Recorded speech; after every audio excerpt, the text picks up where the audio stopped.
All right, guys, back again for the next review. So next topic is going to be World War II. Um, so in this unit, we covered Europe between the wars and then kind of the direct causes of World War II, some of the highlights, and then a bunch of the fallout. So that's what the review will focus on. We'll split it up into two parts. We'll talk about Europe, and then we'll talk about Japan, kind of in two pieces. So for now, there's a couple of vocab words here that you guys can get down. This unit does come with a vocab worksheet and multiple choice questions, so I'll post it all there together. So same as you guys have been doing, if you want to just complete all that stuff, in the review sheet and turn it in, I'll give you the feedback on it. But here's three to get you going. So again, just a reminder, you could pause this and um, resume it as needed and get the stuff down in your books. All right. So here we go. So we'll start in Europe. All right. So causes. Well, the Treaty of Versailles that ends World War One kind of has the rest of the world asking for World War Two. It's so strict and harsh that if Germany's going to continue to exist as a country, they're going to pretty much be forced into breaking the terms of the Treaty of Versailles, or at least close to it. So that's a big cause. Another big cause is when Hitler decides he wants a couple pieces of territory back um, that were stripped from Germany as a result of the treaty. Um, he strong arms basically the British into giving up territory. And this is called appeasement. The idea behind appeasement is it's giving in to the demands of a dictator in the hopes to avoid military conflict. But in reality, when you appease Hitler, you're really just empowering him to um, kind of continue acting, like a bully. So those are the big causes. There's more direct causes where he's going to just straight up invade Poland. But as far as the underlying causes, this is what we see.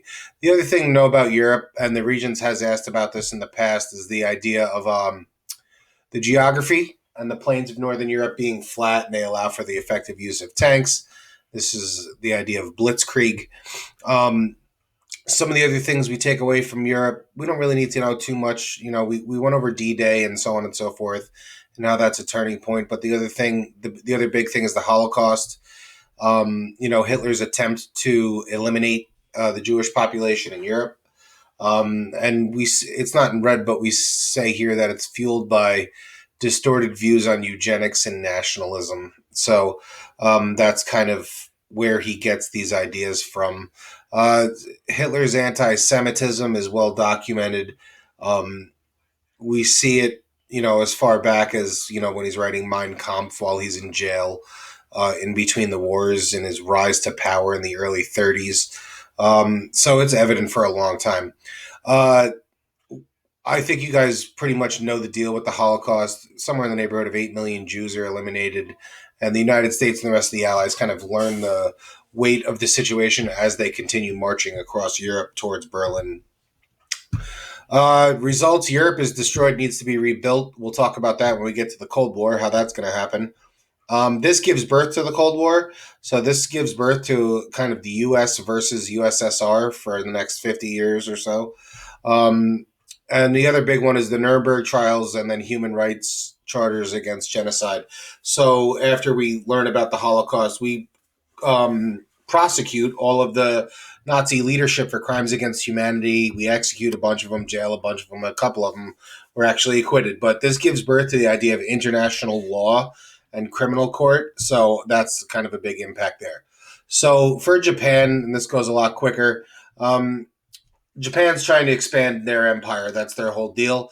But they're late to imperialism, so they have very few natural resources in order to perform industry on their own. So they're they're kind of seeking territory for natural resources and markets, much the same way all the European countries did 100 years prior to them. They're way late to this whole thing because they were isolated under the Tokugawa shogunate for the better part of a couple of 100 years. So they were very late to get started. So their whole thing is a quest for resources. And they know that the United States is not going to take kindly to them taking over a bunch of territories in Asia and the Pacific.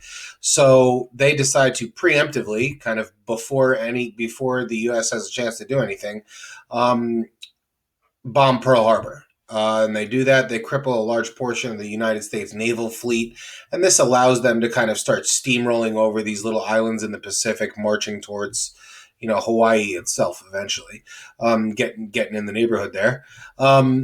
So long story short, once we get to Midway and the United States kind of turns the tide, we kind of rebuild the war machine, and we defeat Japan in the Battle of Midway, and that kind of turns the tide.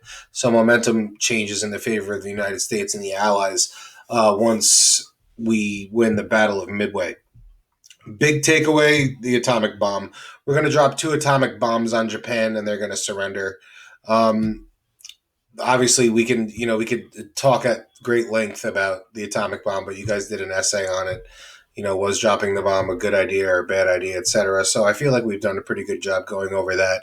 And it's important to understand that the bomb is really going to shape world history forever. Every kind of geopolitical interaction that takes place in the world does so with the looming possibility of nuclear war all the time. Every time we hear about the Russians or North Korea and any of these places that we still have kind of, diplomatic friction with, we're always kind of concerned about, atomic war, nuclear war. So this event, dropping the bomb on Japan, kind of really did change the world forever and shape the way we live geopolitically around the world.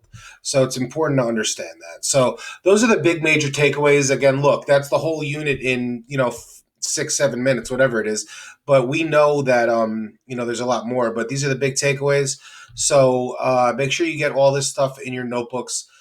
Complete the vocab sheet and turn the vocab sheet in. Also submit that. I will make a copy for each student as a Google Doc. Turn that in. I'll give you feedback on that. Do the review sheet, and you guys should be good. All right. I'm here if you need me. And stay safe, and hope to see you guys soon. Later.